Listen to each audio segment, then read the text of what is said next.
Right now at noon, Freeman Health System announces its new president and CEO. And it may not feel like it, but our warming trend continues, and we'll talk about how much warmer it's going to get and when the cold weather returns coming up. Plus, Pittsburgh City Commissioners decide the fate of a proposed daycare that was opposed by some neighbors. The 4 states' most watched news starts now. Freeman Health System announces its new leader. This is KOAM News at noon. I'm Elise Snowy. The Freeman Board of Directors has chosen Matthew Fry as their new president and CEO. Fry has previous healthcare administrative experience in California and Illinois. Fry takes the position vacated by the impending retirement of CEO Paula Baker.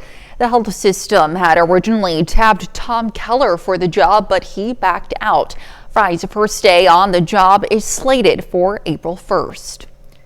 Miami Public Schools selects Assistant Superintendent Jill Douthit as the district's new leader.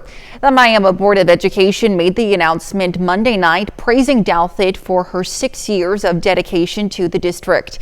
Douthit, who will step into the role this July, expressed excitement about serving the community and focusing on excellence in academics, facilities, and extracurriculars. Now let's head over to Chris Warner for a look at the forecast. Yeah, we've got a pretty nice day out there so far. Taking a look from our camera, downtown Pittsburgh, skies are clear. It is still a bit chilly. I always said we were not going to be doing tremendous amounts of warming today, but we will eventually start to warm up. MoDOT camera, 20th and Range Line in Joplin, looking back to the south, looking good as well. That dusting of snow, by the way, already starting to clear out with plentiful sunshine across the area. Started yesterday at 23, made it up to 42, so across the board there, 2 degrees off of normal. So that's not bad. We're going to be close to normal again today. We may even get above normal in the next couple of days. 39 in Joplin right now, 32 in Pittsburgh. And you see ample sunshine across the region. Still a little cooler up north. Got 30 in Iola. You get down a little further south, already into the low 40s, especially south of the I-44 corridor. So we're doing okay on those temperatures. We'll eventually level out because what's going to happen is the winds are going to begin to shift out of the southwest, which will bring in slightly warmer air, so it slows down the temperature drop tonight, and the winds will start gusting out there as well. We'll see a cloud or two here or there, falling back to the mid-30s by 11, eventually down into the upper 20s and low 30s. We're going to talk more about this warm weather, how much longer we have with this before another Arctic blast arrives here in just a few more minutes. Elise? All right, thanks. Well, a Pittsburgh neighborhood becomes the center of a controversy involving a proposed in-home daycare. The conditional use permit for Play to Learn childcare was the top agenda item at last night's City Commission meeting.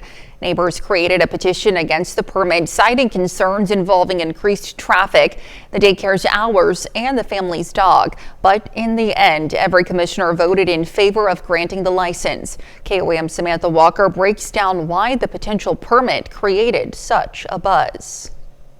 As a mother of 3 and an experienced occupational therapist, Sheena Cosman says she's ready to begin her new career as an in-home daycare provider. By then, I had already had everything else done. I did my licensing surveyor. She came and approved. I had the state marshal come in, did the food program, and that was the last step. In-home daycares are allowed in residential areas in Pittsburgh, requiring a conditional use permit that's recommended by the Planning and Zoning Commission and approved by the City Commission. But when the conditional use permit was discussed at a Planning and Zoning meeting in December, several neighbors came to voice their disapproval and concerns. This is not the place to do it. I'm concerned about the increase in traffic. Children that are screaming and yelling. I know there was a dog that got loose at one time. Cosman is licensed to have 10 kids in her daycare, 3 of whom will be her own. She says traffic shouldn't be a concern because she'd only have a handful of parents coming each day, and they'd not come at the same time. Another concern neighbors cited was involving a daycare when the Cosmans owned a dog that appeared to be pit bull-like, an animal barred from the city of Pittsburgh. The family says they've removed the dog from the city and are awaiting DNA results. They say if it is a pit bull, it will remain out of the home. If there wasn't a city ordinance, that has no effect on daycares and state licensing. Yeah, pit bulls are actually allowed in daycares. Like, it's not. So they're completely separate issues. Neighbors against the permit also told the Planning and Zoning Commission they wanted the area to remain purely residential. Every school here in town is in a residential zone. That's probably the biggest point. to make. As far as a home-based business, this is just one that, by our standards, requires a conditional use so that you can set conditions if you choose to approve it. The Planning and Zoning Commission voted 4-2 to recommend the approval of the conditional use permit, sending it to the City Commission for a vote. For the Cosmans, they say it's been frustrating to see so much backlash when they see such a clear need for more childcare options. And even several of the petitioners and even people that voted no against it went on and on and on about what a big need this is, and this would be great for our community, but we just don't want it right here. Reporting in Pittsburgh, Samantha Walker, KOAM News. During last night's commission meeting, representatives from the Kansas Department of Health and Environment, Thrive Kansas, and Child Care Aware of Kansas all spoke in support of approving the daycare. Voters in Cleora, Oklahoma Public School District overwhelmingly approve a $6 million bond issue. The district superintendent said enrollment has grown over the years and the district was running out of space. The bond will fund a nearly 10,000 square foot expansion and cover renovations of the cafeteria and gymnasium. Although the bond passed last night, there will not be a tax increase. And according to a recent report by AP News, students are paying significantly less to attend public universities than they were a decade ago. It's not necessarily the case locally. In Missouri, tuition has increased, but only by a small margin, 1.45% compared to 5 years ago. Now that's according to College Tuition Comparison. While some colleges have raised their rates, most public universities in Missouri remain more affordable than the national average. In contrast, private universities have seen an increase of more than 6%. We visited Missouri Southern and Crowder College to explore how these smaller tuition hikes are benefiting students and the community. Our board and our administration are very aware that we don't want to pass a lot of tuition and fee increases on to students, so we try to maintain an affordable education, but yet covering expenses and doing what we need to. And so that's why we work on things like trying to get grants to help programs. Our foundation works hard to get scholarships. Although costs for Missouri public colleges and universities jumped more than 4% from last year, the numbers are still below the national average. That's according to College Tuition Compare. Well, young minds had the chance to go for it and learn about groundhogs today during preschool connections at Wildcat Glades. Kids ages 3 to 7 were able to learn about the subterranean mammals through interactive lessons, including a story, song, and craft presented by Wildcat Glades' own Miss Vicky. I want the kids to learn, 1, that the groundhog is a mammal, 2, it hibernates, which is something we've done other programs on. I want them to understand that they can live in the middle of town and they might even see one in their yard. Just to care for nature, and know that we, in Pennsylvania, Groundhog Day is a big day, and so we just want them to know what the groundhog is. You can find more information about Preschool Connections on our website, KOAMnewsnow.com. Well, coming up, a Northeast Oklahoma Fire Department trades in its fire pole for a slide. And later, we're making chicken and wild rice soup in the Mr. Food Test Kitchen. Multiple agencies respond to an early morning house fire in Galena, Kansas. Fire crews responded to the fire at 4 a.m. in the 1000 block of Bellevue Street. A single-story residence was fully involved with flames. They were so large they threatened nearby homes. The residence was vacant. An Oklahoma Fire Department puts a new twist on tradition by trading in its fire poles for a slide. The Bartlesville Fire Chief says the slide helps crew members get downstairs faster than the poles or the stairs. Firefighters say the slide saves about 10 seconds, which, when dealing with fires, can be a significant amount of time. Not to mention, the slide is pretty popular with students who come for field trips. Well, Pittsburgh drivers should be aware of a new four-way stops at a couple of intersections. Now, they're at the intersections of 5th and Pine and 6th and Pine. Those had previously been two-way stops, but the Traffic Advisory Board recommended the changes for safety. And this winter, there have been several coyote sightings. One spot in particular at Frontenac's Wilderness Park, a popular place to take dogs for a walk. A coyote mating season is underway, and also during the winter months, coyotes are on the move in search of food. If you see a coyote while walking your dog, the SK Humane Society has a few tips. Maintain eye contact and slowly back away. If the coyote starts to follow you, yell or clap your hands or even blow a whistle to scare it away. If your dog seems eager to meet the coyote, try distracting your dog with treats or changing direction. And still to come on KOAM News at noon, Mr. Food.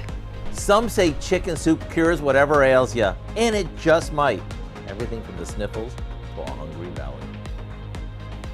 And we are continuing to track warmer temperatures that are on the way. And as I mentioned, we have that Arctic blast as well. We'll look at your forecast when we come back.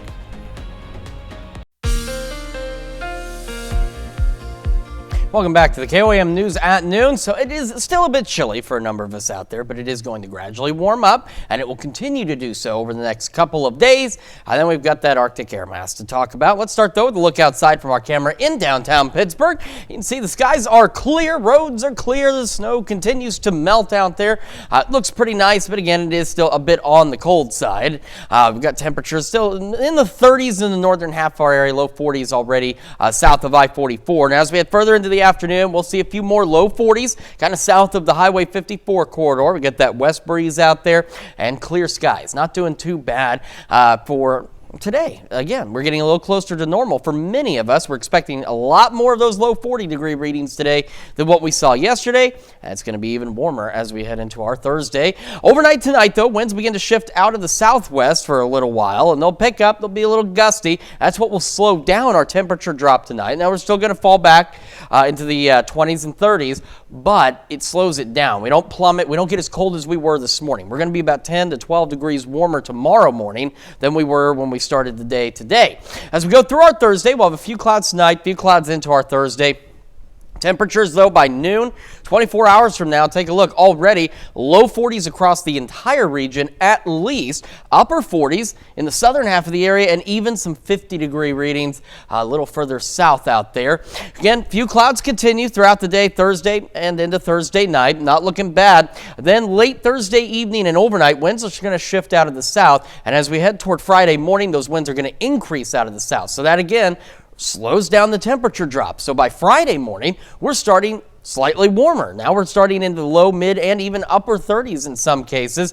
We'll start Friday as well with clear skies. However, clouds will begin to increase pretty quickly through the morning as we head into the afternoon, mainly in the southern or the southeastern corner of our area. Could see a few stray showers. We're all going to be dealing with the clouds. We're all going to get nice warmer weather. I mean, look at noon on Friday, 50s across most of the area. We're all going to have those gusty south winds. A few showers again, mainly in the southeastern portion of our area at this point. But as we head into the evening, take a look. See the winds beginning to shift around Yates Center. You can see that line. You can almost see it in the clouds itself from Nevada back toward Parsons, Coffeyville, and into Sedan. That's that cold front, that's that Arctic air, and it's going to push through. Winds will shift out of the north back behind this front. Temperatures do begin to drop, and by midnight Saturday, we're already back into the 30s, and they'll continue to fall as we head into Saturday and the weekend. 42 today again, so upper 30s, low 40s, depending on where you are.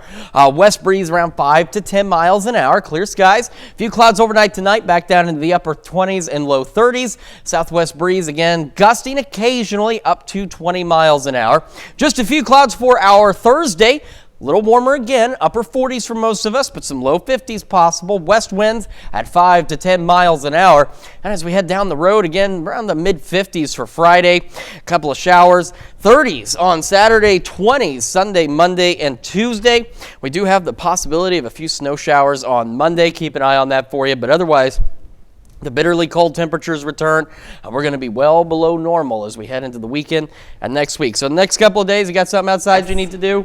Now's the time to do it. Absolutely. Sounds like a plan. Thanks, Chris. Well, stick around. We're making chicken and wild rice soup in the Mr. Food Test Kitchen. We'll be right back. Today, Howard's sharing another easy-to-make comfort meal. He's making chicken and wild rice soup in the Mr. Food Test Kitchen. When it comes to foods that we crave, nothing is as welcoming as a big bowl of soup. And when that soup is chicken soup, all the better. So let me share with you a recipe that's a warm you up favorite, as well as a way to help you get rid of the winter blues. We start by placing a whole chicken that's been cut into quarters into a large soup pot, along with some cut up carrots, celery, and onions. Then we add some water. Yes, this is going to make a big pot of soup, but don't worry, because it freezes great. For the part that gives this all its flavor, we add some salt, pepper, and a couple of spoonfuls of chicken base. And if you're not familiar with chicken base, it's a super rich take on bouillon that is, let's say, spoonable. And you can find this in the soup aisle. After this comes to a boil, we'll turn it down and let it simmer until the chicken is fall apart tender. After we remove the bones from the chicken, we chunk it up and back into the soup it goes, along with some wild rice. That's all there is to it. What we end up with is a big pot of soup that is packed with so much goodness, it's practically a meal by itself. To get this easy recipe, all you have to do is go to our website and look for chicken and wild rice soup. I know you'll be glad you did. I'm Howard in the Mr. Food Test Kitchen, where today we found a warming, cozy way for you to say, ooh, it's so good. You can find this recipe along with a lot more good food from the Mr. Food Test Kitchen online. Just head on over to our website. Of course, that's KOAMnewsnow.com. Now let's take a look at the 4-state market prices. All right, so again, we're going to continue our warming trend. Upper 30s, low 40s today, upper 40s tomorrow, mid 50s on Friday, maybe a couple of showers, and then that cold front comes in. Friday evening drops our temperatures, Arctic blast pushing us back below average as we head into the weekend and next week, maybe even a few snow showers on Monday. So again, got something you need to get done today, tomorrow, or Friday are the times to get it done. Yeah, great way to do it. All right, thanks, Chris. And what do you have for us later on, Dal? Lots coming up at 5. For starters, new recommendations to measure obesity. For many years, doctors have used body mass index, BMI, to decide who is obese. Well, now a group of experts says that's not a good method. We're going to take a look at what the recommendation doctors focus on when diagnosing obesity. Plus, as his first official act in office, Missouri Governor Mike Kehoe signed 6 executive orders in an effort to make the state a safer place. We're going to break down what those executive orders are and who they'll impact the most. And the Gordon Parks Museum in Fort Scott is celebrating the life of Dr. Martin Luther King Jr. Hope you join us for those stories. A lot more, of course, KOAM News at 5. Absolutely. Thank you, Dal. That's the news for now. Thank you for joining us on KOAM News at noon. Have a great rest of your day.